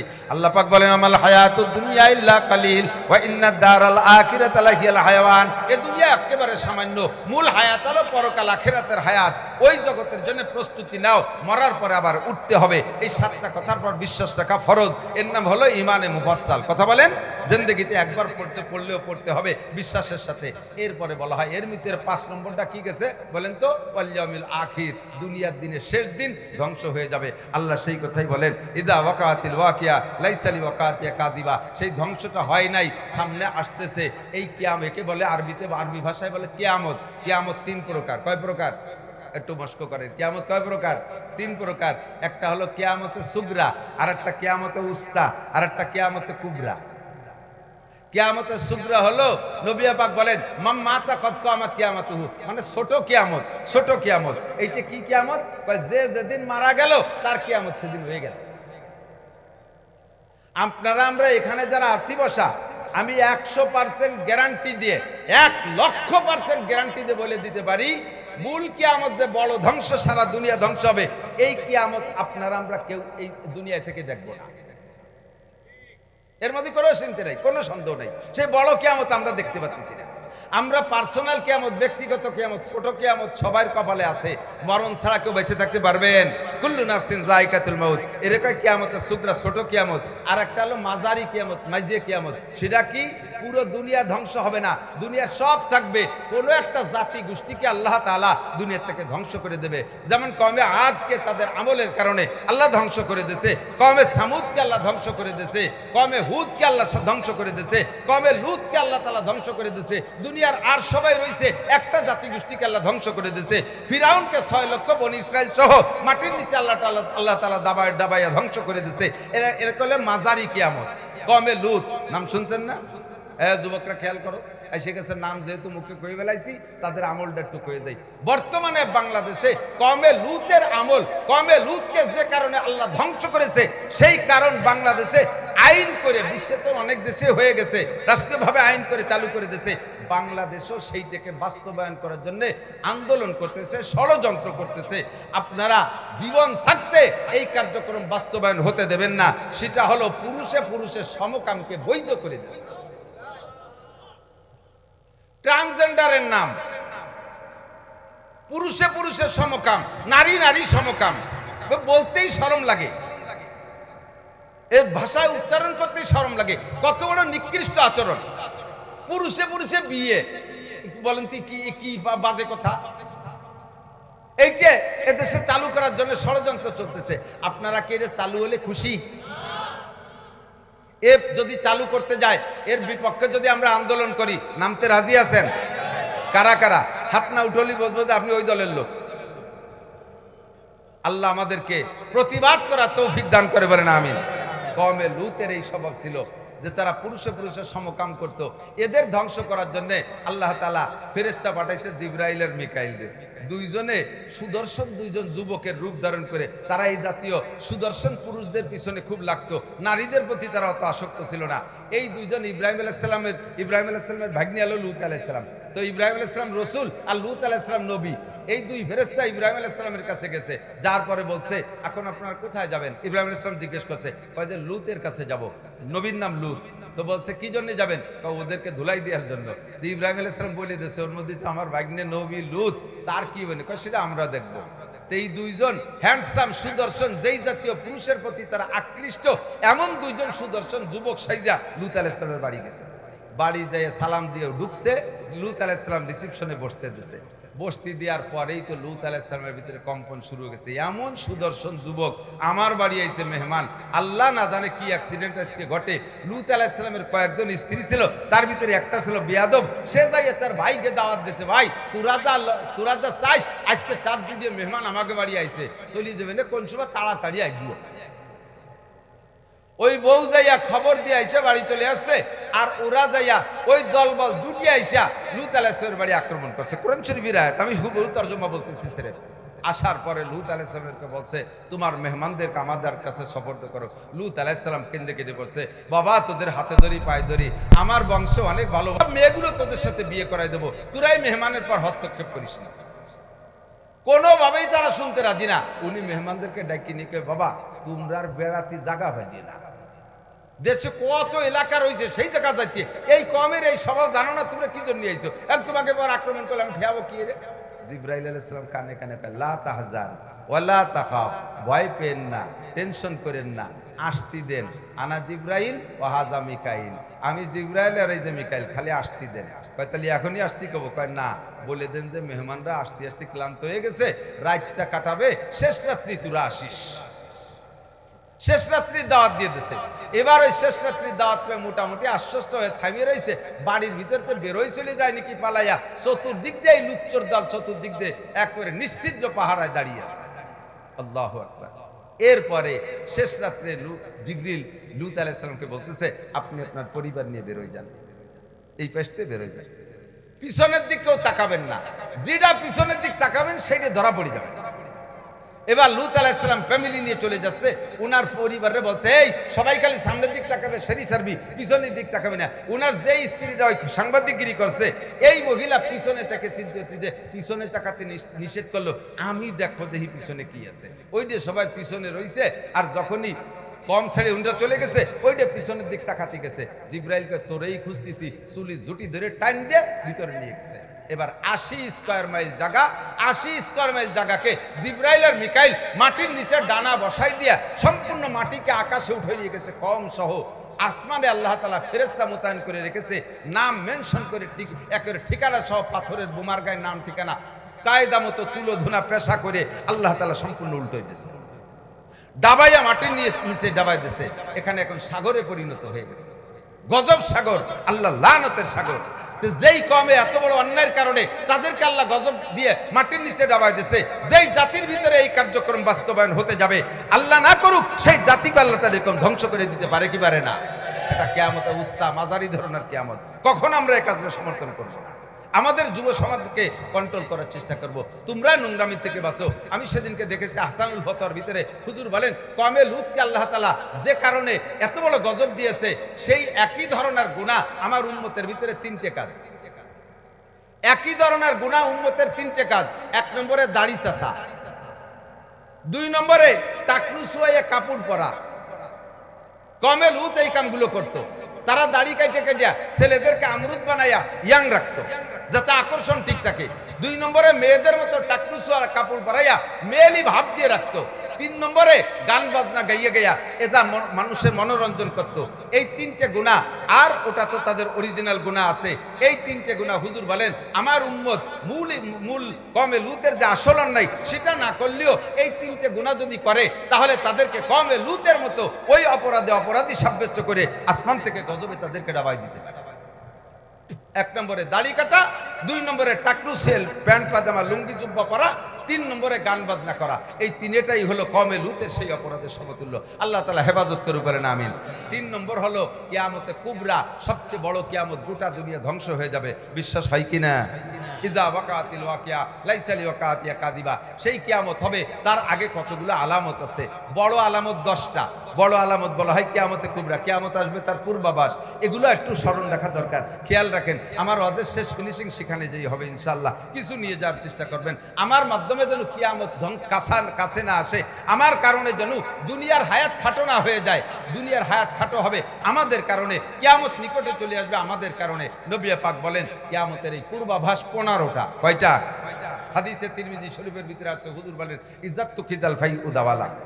খেয়াল ইজ্জাত তুকিদাল ফাই উদাওয়ালা, যখন মানুষে যুদ্ধে বিজয়ী সম্পদকে, খেয়াল করেন, ফাই মানে যুদ্ধে বিজয়ী সম্পদ, যখন দেশের মানুষে যুদ্ধে বিজয়ী সম্পদকে নিজের সম্পদ মনে করিয়া একেবারে অবাধে ব্যবহার করতে থাকবে এবং নিজের সম্পত্তি মনে করে তার উপরে আধিপত্য বিস্তার করার চেষ্টা করবে, যুদ্ধে বিজয়ী সম্পদ। এ দল মনে বলবে আমরা দেশকে স্বাধীন করেছি, ও দল বলবে আমরা ঘোষণা দিয়েছি। এই স্বাধীন আর ঘোষণা নিয়ে এই দাঙ্গা হাঙ্গামা করতে করতে দেশের 12টা সব দলে বাজায় দিচ্ছে। কথা বলেন ঠিক না? এটা কিয়ামতের আলামত। হুজুর বলছেন 1500 বছর আগে, এখন বাস্তবে দেখতেছি তাই। এতদিন বুঝি নাই, ছোটবেলা হাদিস পড়েছি কিন্তু তর্জমা বুঝি নাই, এখন দেখেছি বাস্তবে তাই। ইজ্জাত তুকিদাল ভাই উদাওয়ালা, যুদ্ধে বিজয়ী সম্পদকে নিজের সম্পদ মনে করে তার ভিতরে আধিপত্য গেড়ে বসার চেষ্টা করা, 1 নম্বর আলামত। উম্মতের ভিতরে রানিং। ওয়াল আমানাতু মাগনামা, 2 নম্বর কিয়ামত আসার আগের আলামত, পূর্বাভাস হলো মানুষের ভিতরে হাজার হাজার মানুষ হবে, লক্ষ লক্ষ মানুষ হবে, তারা আমানতের মালকে গনিমত মনে করে। গনিমত কাকে বলে? যুদ্ধে বিজয়ী সম্পদ মুজাহিদিনদের জন্য হালাল। যুদ্ধে জয় হয়ে যে সম্পদ কেড়ে আনতে পারবেন ওইটা মুজাহিদিনদের জন্য একে বলে গনিমতের মাল, এটা মুজাহিদদের জন্য হালাল। হুজুর বলেন ওয়াল আমানাতু মাগনামা, কিয়ামতের আগে দেখবা মানুষ আমানতকে গনিমত মনে করবে। মসজিদের আমানত ক্যাশিয়ারের কাছে, মসজিদের আমানত ক্যাশিয়ারের কাছে। ক্যাশিয়ারের কাছে যদি বলেন ক্যাশিয়ার সাহেব টাকা পয়সাগুলো দেন, আমরা মসজিদের এই কাজ করব, ক্যাশিয়ার হাত দিবানি, কাজে হাত দেন, আর মাইয়ের বিয়েতে টাকাটা খরচ করে ফেলাইছি, কাজে হাত দিলি দিবাই। মসজিদের ক্যাশিয়ার যারা আছেন সাবধান, মসজিদের ক্যাশের টাকা, খুচরো টাকাকে কমিটির পরামর্শ ছাড়া আস্ত বানানো জায়েজ নেই, আস্ত টাকাকে ভাঙ্গায় দেওয়া জায়েজ নেই। মসজিদের ক্যাশিয়ার ক্যাশের টাকা দিয়ে মাইয়ে বিয়ে দেয়। আরে ভাই ভালো করে মনে রাখবেন, এই টাকা আমানতের টাকা দিয়ে মাইয়ে বিয়ে দিয়েছেন, ও মাইয়ের বিয়ে টেকবে না। 3-4 মাস জাতি না জাতি মাইয়ে 3 চিল্লেই চলে আইছে, 3 তালাক খাইয়ে বাড়ি চলে আইছে, কারণ হারাম টাকা দিয়ে মাইয়ে বিয়ে দিয়েছে। মসজিদের ক্যাশের টাকা দিয়ে ছেলেরে মুসলমানি দিয়ে বিশাল অনুষ্ঠান, 3 দিন পর্যন্ত মাইক বাজে যায়, খাওয়া দাওয়া, ও ছেলেরও মুসলমানি টেকবে না, বছরে একবার দেয়া লাগবে।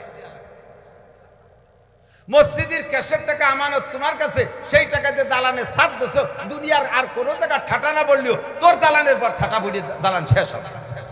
মসজিদের ক্যাশের টাকা দিয়া, আমানতের টাকা দিয়ে দোকানের পুঁজি বাড়াইছো, বাজারে কোনো দোকানে ক্ষতি না হলো তোর দোকানে কারেন্টের আগুন লেগে দোকান পুড়িয়ে শেষ হবে। মসজিদের ক্যাশের টাকা দিয়ে নিজে বিয়ে করছি, বৌতি তোরে ইস্তেফা দিয়ে এটি চলে যাবে। ওলামা না তু মাগনামা, মেম্বার ওয়ার্ডের আমানত খেয়ানত করে, বিজিএফ কার্ড, পঙ্গু ভাতা, বয়স্ক ভাতা, বিধবা ভাতা, প্রত্যেক ভাতা করতে যাইয়া আমাদের দেশের মেম্বাররা এই ভাতা যারে করে দেয়, কার্ড যারে করে দেয়, তার কাছ থেকে টাকা খায়। খায় কি খায় না? আপনাদের এদিকের মেম্বাররা তো খায় না, না খায় না, দাঁত মাইজে মুখ দিয়ে কুলিয়ে ফেলাইছে। টন মারে, মন মারে, রাস্তা মারে, খাল মারে, বিজিএফ কার্ড মারে, পঙ্গু ভাতা মারে, এগুলো জাতির আমানত। খেয়ানত চলছে কি চলছে না? হুজুর বলেন, হুজুর 1500 আগে বছর বলেছেন, সে সময় এগুলো হয় নাই, হুজুর বলছেন এগুলো হবে। এখন কি এগুলো হবে না হচ্ছে? এগুলো বাকি আছে না রানিং? ঠিক কি ঠিক না? ওলামা না তু মাগনামা, মেম্বারের কাছে ওয়ার্ডের আমানত, চেয়ারম্যানের কাছে ইউনিয়নের আমানত, এমপির কাছে সিটের আমানত, মন্ত্রীর কাছে মন্ত্রণালয়ের আমানত, ডিসি সাহেবের কাছে ডিস্ট্রিক্টের আমানত, রাস্তার আমানত কন্ট্রাক্টরের কাছে। যেভাবে সরকার বরাদ্দ দিয়েছে সেইভাবে যদি লোকাল রাস্তাগুলো করতো, তাহলে একটা রাস্তা যে কমপক্ষে 10 বছর চলতে পারতাম, তার সালবাহল উঠতো না।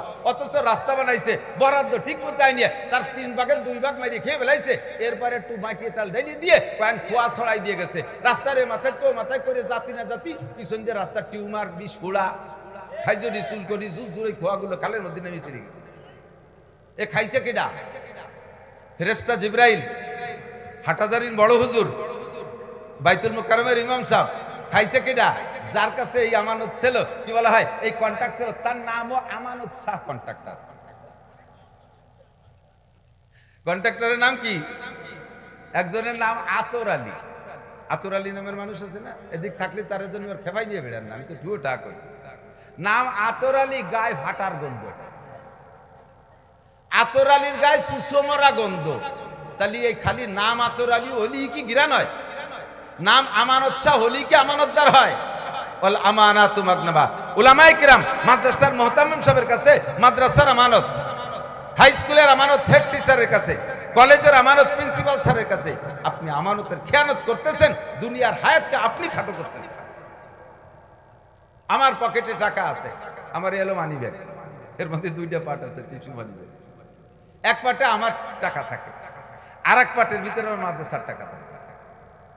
মাদ্রাসার টাকা 5 টাকা আছে এই পকেটে আছে, আমার পকেটে আমার সাইডে 500 টাকার নোটের নিচে নেই। বহু সময় এরকম ঘটে আমার, আলহামদুলিল্লাহ। তো পান খাবো, পান খাই, দোকানে যে 5 টাকার পান খাবো, এখন আমার টাকা 5 টাকা নাই, মাদ্রাসার টাকা 5 টাকা আছে। আল্লাহর কসম, আল্লাহর রহমত, আমি আমার অর্থনীতির উপরে আমি এ ব্যাপারে শতভাগ শিওর দিতে পারি। কিয়ামতের ময়দানে আল্লাহ পাক আমাকে অনেক গুণের জন্য বিচার করবে, তবে এই আমানতের ব্যাপারে ইনশাআল্লাহ আল্লাহ পাক আমাকে আটকাবে না বলে আমার বিশ্বাস। আমি আমার 500 টাকা 1000 টাকার নোট ভাঙ্গাইয়া 5 টাকা দিয়ে পান খাই, আমি মাদ্রাসার 5 টাকা দিয়ে পান খাই। এ ব্যাপারে আমি শতভাগ শিওর, ওভার শিওর। আমি জানি আমি নামাজ পড়ি নাই, ব্যাগটাই কান্দি দেবো আল্লাহর কাছে, আল্লাহ ভারী সরল, মাফ করে দেবে। আমি জিনা করেছি, আল্লাহ না করুক, ব্যাগটাই কান্দি দেবো, আল্লাহ বড় সরল, আমারও মাফ করে দিতে পারে। আমি বিড়ি গাঁজায় এবা খাইছি, আমি ব্যাগটাই কান্দি দেবো চোখের পানি বেলাইয়া, আল্লাহ বড় সরল, আমারও মাফ করে দিতে পারবে। কিন্তু আমি মাদ্রাসার 5 টাকা মাইরে খাইছি, এটা মাদ্রাসার গরিবের হক, এতিমের হক, এই টাকা আল্লাহ পাক মাফ করবে না। আল্লাহ ওই গরিব এতিমকে লাগাই দেবে, যা ওই বড় হুজুর কাছে টাকা আদায় নেই, ওর কাছে আছে। হাসরের মাঠে আমি টাকা নিয়ে যেতে পারবো না।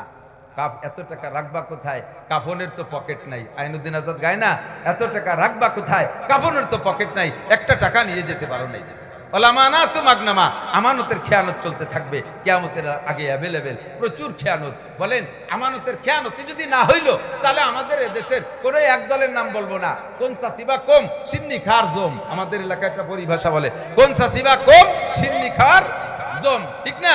এই দেশের টাকা লন্ডন যাইয়া বছরের পর বছর খালি পয়দা অতি তালে থাকে, এই টাকা দিয়ে যাইয়া চোখা লাগে সামনে টাকা কাড়িয়ে নিয়ে কানাডারে বিল্ডিং বানাই দিছে।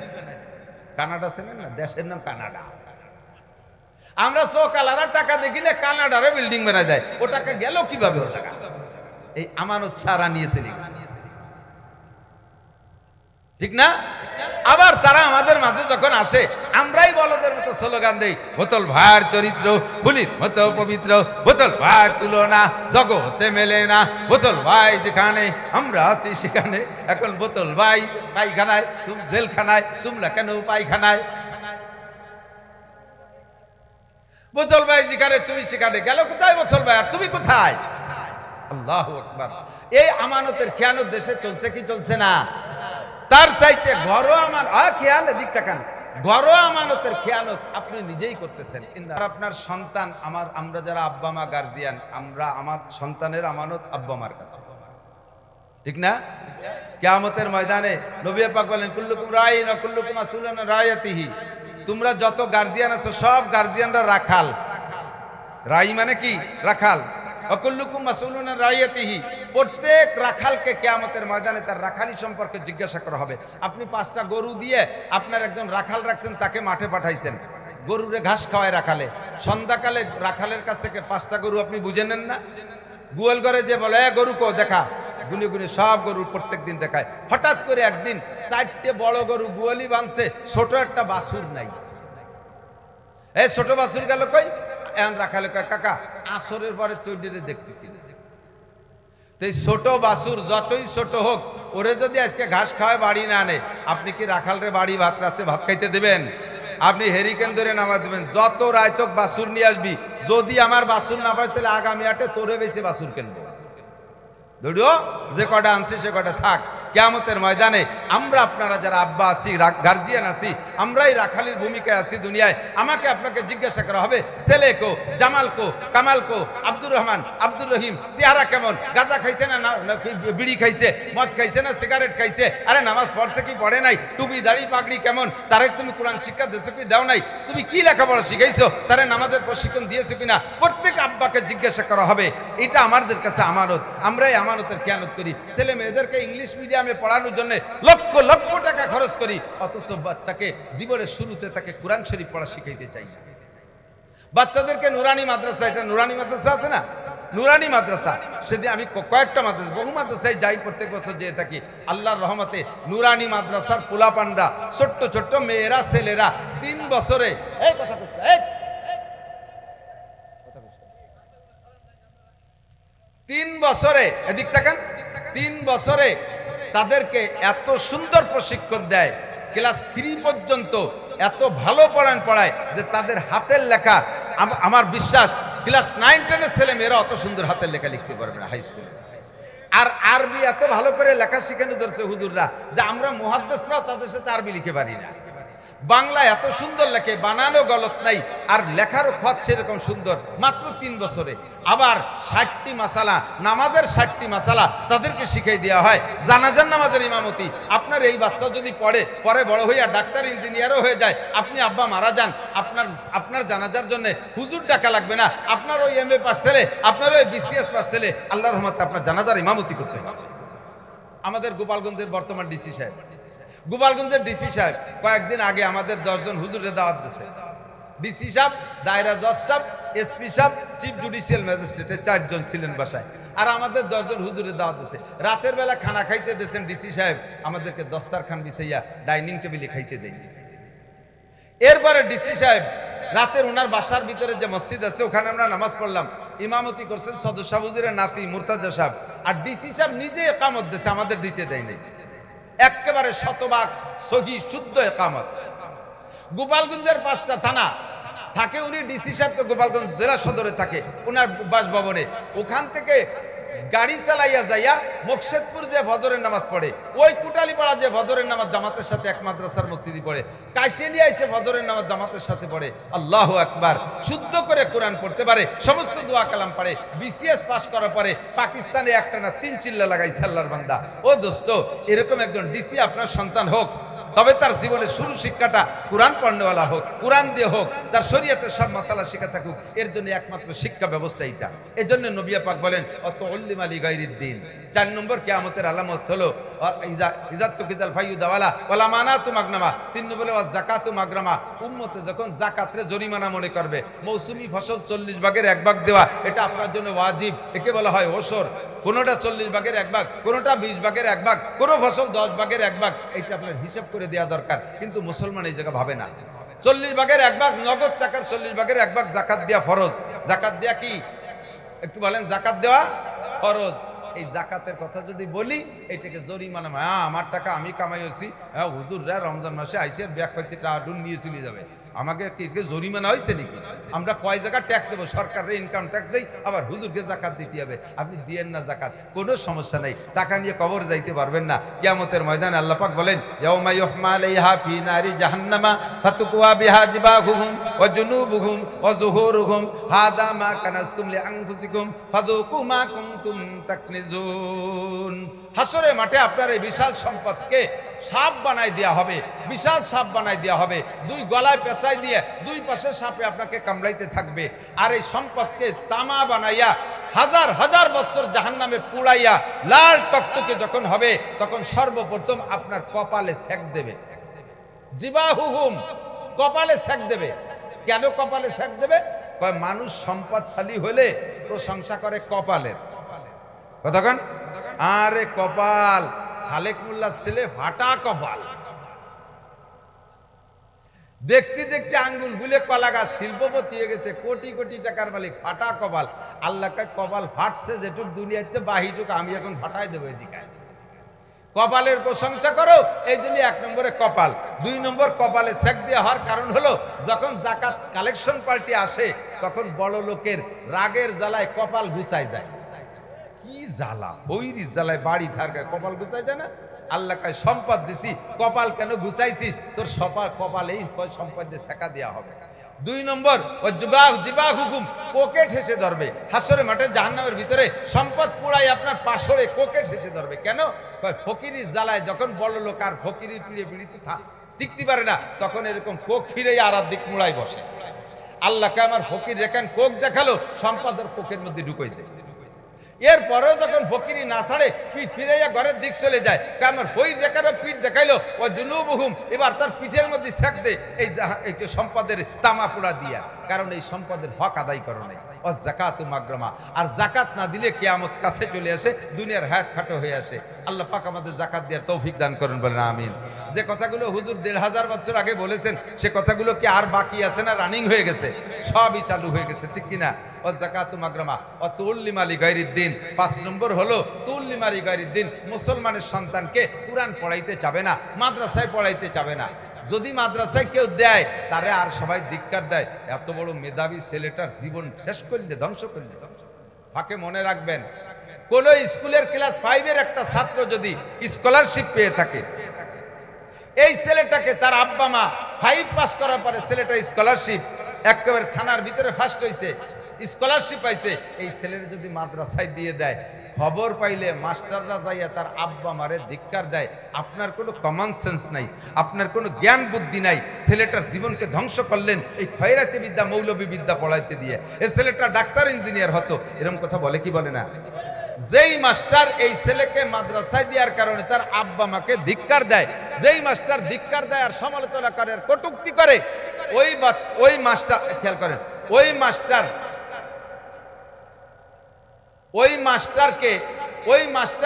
খেয়াল করেন নাই, যেই মাস্টার বা যেই গার্জিয়ান বা যেই বুদ্ধিজীবী, যেই জনদরদিরা ওই আব্বা মারে ধিক্কার দেয়, ছেলেটারে তিরস্কার করে, আব্বা মাকে তিরস্কার করে, ছেলেটার জীবন ধ্বংস করছে মাদ্রাসায় পড়াতে দিয়া, সঙ্গে সঙ্গে ওই লোকটা বেঈমান কাফের হয়ে গেছে। কয় না, উনি কাফের হইনি, উনি দিন নামাজ পড়ে, কোনো কাম হবে না। উনি রোজা রাখে, উনি হজ করে আইছে, এবার কাফের হয় কি রে? আরে কাফের হয়েই যাবে, যেহেতু সে কোরআনের শিক্ষাকে তিরস্কার করেছে, ছেলেটাকে কোরআন পড়তে দেওয়ার কারণে জীবন ধ্বংস হয়েছে বলে বলে। খেয়াল করেন, একটুক কথা ইমান নষ্ট হয়ে যায়, অবশ্যই যায়। পুলা পান্ডা ওই যে বাজারেতে দেন বেলুন কেনছে না, বেলুন ভুল হয়েছে না বা হাওয়া দিয়ে, এই বেলুনের ভিতরে যতটুকু হাওয়া আছে, এই হাওয়াটারে পুরো ধরে রাখতে পুরো বেলুন ভালো থাকতে হবে না? হ্যাঁ, তো সারা বেলুন ভালো থাকলে বেলুনটা ফুলও ঠিক থাকে, ভিতরে হাওয়া ঠিক থাকে। এবার এই বেলুনের হাওয়া বের করার জন্য, সম্পূর্ণ হাওয়া বের করার জন্য কি পুরো বেলুনই সব জায়গায় ছিঁড়া লাগে? এক জায়গায় দিয়ে একটু কাঁচাই দিয়ে খুসাই দিয়ে ফুটো উড়িয়ে দিলি, সেই জায়গায় দিয়ে বাতাস সব বেরোয় না, অল্প একটু বেরোয়? যতটুক সিদ্ধ করছে অটটুক হাওয়া বেরোয় না? কথা কয় না? না, যতটুক ফুটো আসছে অটটুক হাওয়া বেরোয়, বাকিটু থায়। অত বড় বেলুনের ভিতরে এত হাওয়া, একটা কাটার খুসা দেশে অটটুক বেরোয় থামিয়ে যাবে, যুক্তিতি কয়, কিন্তু তা থামে না, হুশ করে সব বেরোয় চলে যায়। আপনার ইমানের বিলাডারে এমন একটা কথা যখন মারি দিয়েছেন, আপনার ইমানের বিলাডার, ইমানের বেলুনে ওই জায়গা হুট হয়ে গেছে, ওই জায়গাতে নামাজ, রোজা, হজ, যাকাত, টুপি, দাড়ি, পাগড়ি, জুব্বা, ফরজ, ওয়াজিব সব হুশ করে হইতে পারে, আপনার ইমান শেষ।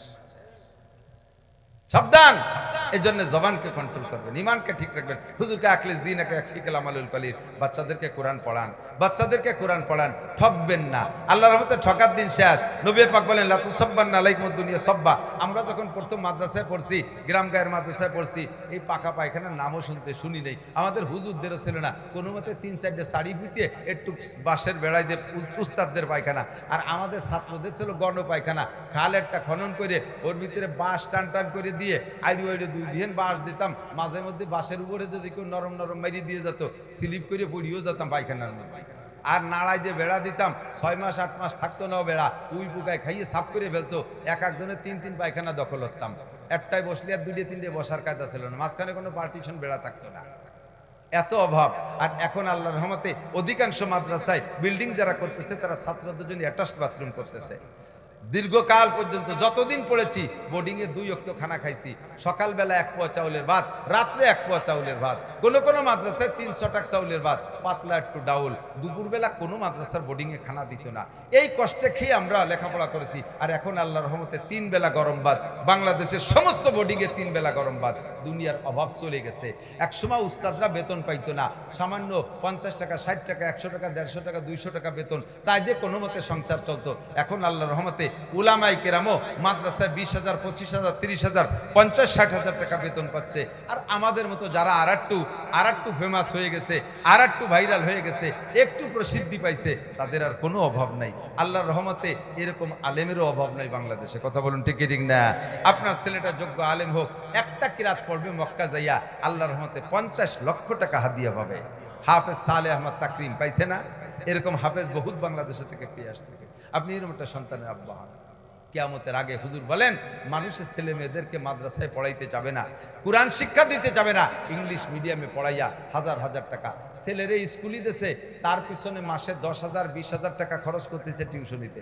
অথচ যেটারে মাদ্রাসায় দেশে তারে কোনো পয়সা করে দেবে না। তারে ভর্তি ভিসিটা, আমি তো মাদ্রাসার হুজুর, মোহতামিম বড় হুজুর, আমার মাদ্রাসায় আসে হুজুর এর একটু ফ্রি ভর্তি নিয়ে চাই হুজুর। আমি কই ফ্রি তো এতিমখানা, এতিম ছেলেকে জন্য, বাপের সাথে নিয়ে এসে ছেলেরে, তাহলে আমার ছেলেটারে এতিমখানায় ভর্তি করে। টাকা দেওয়ার ভয়তে বাপ বাইচে থাকতে আমার ছেলের এতিমখানায়, আমি তা তুই মরে জায়গা তানালি ভর্তি রেখে।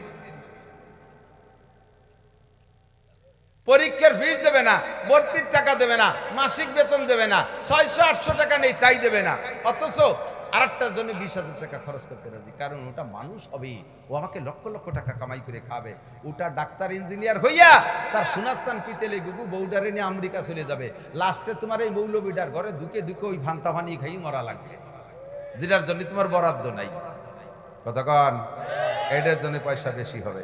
আমি আমার ছেলে মাঝে মাঝে বলি, ইউটিউবে শুনে থাকবেন, বাস্তবায়ন করেছি আলহামদুলিল্লাহ। আমি আমার সব ছেলেদেরকে হাফেজ বানাইছি আলহামদুলিল্লাহ। 4টে ছেলে হাফেজ হয়ে গেছে, মেয়েও বড়টা হাফেজ হয়ে গেছে। ছেলে মেয়েরা আমি অফার দিছি, যদি তোমরা হাফেজ হও, হাফেজে কোরআন হও, তাহলে তোমাদের পুরস্কার উমরা করাবো। 4 ছেলেরা উমরা করাইছি, একটা 2বার করিয়েছি। মেয়েটারে উমরা করাবো, এর মধ্যে তার বিয়ে হয়ে গেছে। ইচ্ছা আছে ইনশাল্লাহ জামাই সহ পাঠাই দেবে, হাফেজ হয়ে গেছে, পুরস্কার আমার কাছে আমি ওয়াজিব দায়িত্বে জিম্মায় রয়ে গেছে। বলে দিছি সারা পৃথিবীর জেনারেল শিক্ষায় সর্বোচ্চ শিক্ষিত যদি হয়ে আসো, যে বিশ্বে তোমার চাইতে বড় জেনারেল শিক্ষিত কেউ নাই, সেদিন আমি খুশি হইয়া তোমাকে একটা চকলেটও খাওয়াবো না। সেদিন খুশি হয়ে তোমার একটা চকলেটও খাওয়াবো না। কারণ সবচাইতে বড় শিক্ষিত হওয়ার কারণে কোন হাদিসের মধ্যে পাই নাই খায়রুকুম মান কানা এমএ পাস। নবী বলে নাই তোমাদের মধ্যে যে এমএ পাস সে সবচেয়ে ভালো, খায়রুকুম মান কানা বিসিএস ক্যাডার, খায়রুকুম মান কানা ডাক্তার ইঞ্জিনিয়ার। নবী এ কথা বলে নাই। খায়রুকুম মান তাআল্লামাল কুরআন ওয়া আল্লামা। নবী যাকে খায়ের বলেছে, ভালো বলেছে, সে হলো তুমি কোরআনের হাফেজ। কাজেই তোমার পুরস্কার রয়ে গেল উমরা, আমি তা তোমারে করাইছি। তুমি ডাক্তার ইঞ্জিনিয়ার হয়ে আসলে ওই দিয়ে তুমি দুনিয়ার দুর্নীতি করে খাবা, আর আমি সে জায়গা পুরস্কৃত করব, আমি সমর্থন করে গুনাহগার হব। এই দেশের পুজো করতেছে হিন্দু ভাইরা, করতেছে, তারা করে দেখবো। আমি তাদেরকে বললাম আমি আপনাদের গার্ডে আছি, আপনারা উন্মুক্ত ভাবে বুক ফুলাইয়া পুজো করতে থাকেন। কে আমার এই দায়িত্ব কিনা দেশে? যখনই এই বলবো তখন কেমন যেন আমি হিন্দুদের ওই ধর্মের ওই কার্যক্রমকে সমর্থন করেছে বলে সাব্যস্ত হবে, আর হিন্দু বুদ্ধ খ্রিস্টানদের সমস্ত কার্যক্রম বেঈমানি কার্যক্রম। কথা বলুন ঠিক ঠিক না? ক্ষুধাদ্রোহিতা। কাজে আমার এই সমর্থনের কোনো ফায়দা নেই, উচিতই হবে না। ঠিক কি ঠিক না? বলতে যে লম্বা হয়ে যায় বক্তাদের স্বভাব। তৌল্লিম আলী গায়রুদ্দিন 5 নম্বর আলামত মনে আছে একটা করে, রাষ্ট্রীয় কি বলা হয়, যুদ্ধে বিজয়ী দেশকে নিজের সম্পদ মনে করা, আমানতকে খেয়ানত করা, তারপরে জাকাতকে জরিমানা মনে করা। আর তৌল্লিম আলী গায়রুদ্দিন কি বলা হয়? তৌল্লিম আলী গায়রুদ্দিন দুনিয়াবি শিক্ষা বা কি প্রাধান্য দেবে, দিন শিখতে যাবে না। এরপরে ইজ্জত কিদাল ফাইউ দাওয়ালা ওয়াল আমানাতু মাগনামা ওয়াজ যাকাতু মাগরামা ওয়া তাউল্লিম আলী গায়রুদ্দিন ওয়া আতাআর রাজুলু ইমরাতাহু ওয়া আক্কা উম্মার। চমৎকার যুবক, আমার দিক তাকাও। ওয়া আতাআর রাজুলু ইমরাতাহু ওয়া আক্কা উম্মা। বউতি যা কবে মুখ দিয়ে বাইরতি যে দেরি, বাস্তবায়ন করতে দেরি। শাড়ি কিনা জন্য খালি শাক হইছে, উনি রি কইয়ে লইছে। বাকিটুকু আমি কবানি, তুমি বুঝছি কি কবা, ক ক ক ক তুইছো বুঝছি কলকাতা কবা। বৌতি বলার সাথে সাথে পালন করা সারা। বড় অর্ডার ছাড়া কিচ্ছু করে না। মারে একটা কাপড় দেবে, তাও বোর সাথে পরামর্শ করা লাগে। মারে ঔষধ কিনে দেবে, তাও বোর সাথে পরামর্শ। আব্বারে টাকা দেবে তবলিগে যাইতে, বোর সাথে পরামর্শ। বৌরে বানায় নিছে গোষ্ঠীর আমির শাহ হুজুর, পরিবারের আমির সাহেব বানাই নিছো বৌরে। বৌরে মেম্বার বানাইছো, বৌরে চেয়ারম্যান বানাইছো, বৌরে ডিসি বানাইছো, বৌরে এসপি বানাইছো, বৌরে এমপি বানাইছো, বৌরে মন্ত্রী বানাইছো, বৌরে প্রাইম মিনিস্টার বানাইছো।